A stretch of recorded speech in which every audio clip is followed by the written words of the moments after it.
सोमवार को एमसीडी मुख्यालय में ताबड़तोड़ धरने हुए, खूब हंगामा हुआ, शोर शराबा किया गया।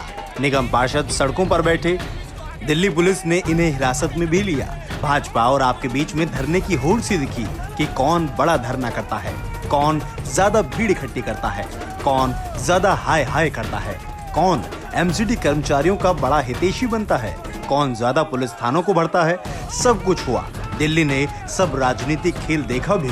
एमसीडी कर्मचारी जिन्हें महीनों से वेतन नहीं मिल रहा, वो भी सोच रहे होंगे कि इतना संघर्ष तो हमारे बाप दादाओं ने हमारे लिए किया भी नहीं, जितना कि ये राजनीतिक दल हमारे लिए कर रहे हैं। सड़कों पर लेटकर हमारी तनख्वाह की मांग कर रहे हैं, पुलिस की गाड़ियों में भरकर हमारे लिए लड़ रहे हैं, हमारी तनख्वाह के लिए ऐसे लड़ रहे हैं जैसे इनको ही महीनों से तनख्वाह ना मिली हो। अब दो सरकारों के बीच में फंस गई एमसीडी कर्मचारियों की तनख्वाह। सड़कों पर हंगामा करने से बेहतर होता कि बैठकर इस समस्या का समाधान निकाल लेते, लेकिन ऐसा हो जाए तो फिर राजनीति कैसे। आम आदमी पार्टी के नेता और एमसीडी प्रभारी दुर्गेश पाठक सुबह ही धरने पर बैठ गए।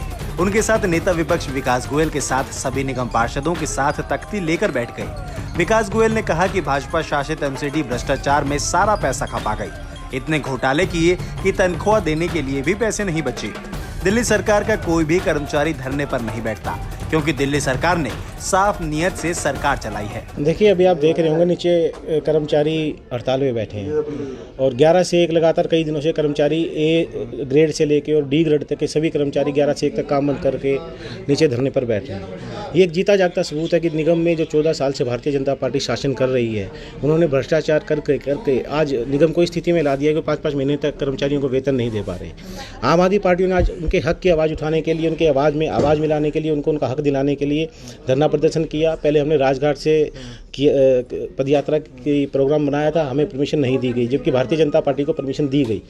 हमें परमिशन नहीं दी गई। फिर हमने सिविक सेंटर के बाहर किया। वहाँ भी आपने देखा कि 15 मिनट के बाद पुलिस वालों ने बड़ी बर्बरता से हमारे साथ व्यवहार किया। हमारे सभी काउंसलर्स को उठा के थाने में बंद कर दिया। हमारे निगम प्रभारी श्री दुर्गेश पाठक जी के साथ मारपीट की, उनको चोट भी लगी। तो ये आम आदमी पार्टी के प्रदर्शन के बाद शुरू हुआ भाजपा का धरना।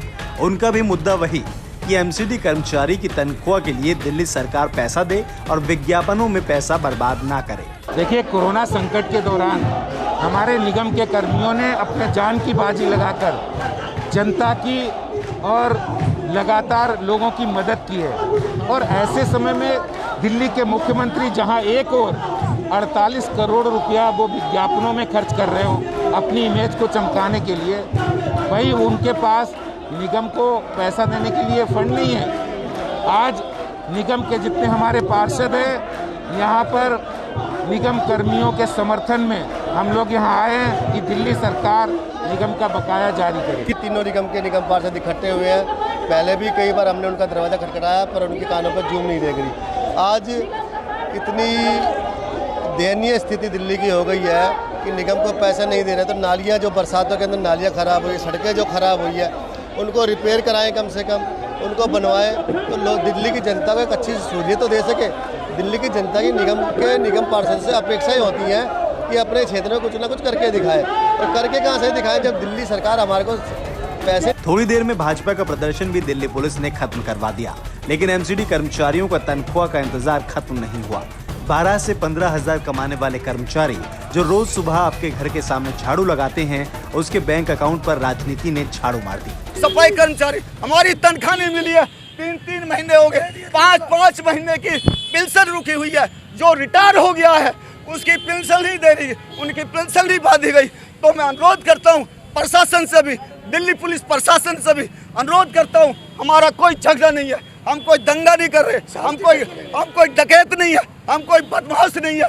हम शांतिपूर्वक अपना मांगों को कह रहे हैं। यदि हमारे पे कोई हम ये गलत काम कर रहे हो तो हमें हाथ जोड़ के प्रशासन से, एसएचओ साहब से प्रार्थना है, अगर हम गलत काम करें तो हमें गिरफ्तार करें, अगर हम कोई गलत काम नहीं कर रहे तो हमें हमारा हक दिलवाया जाए। हमें अब कितने धरनों के बाद कर्मचारियों को तनख्वाह मिलेगी, इसका जवाब किसी भी पार्टी के पास नहीं है।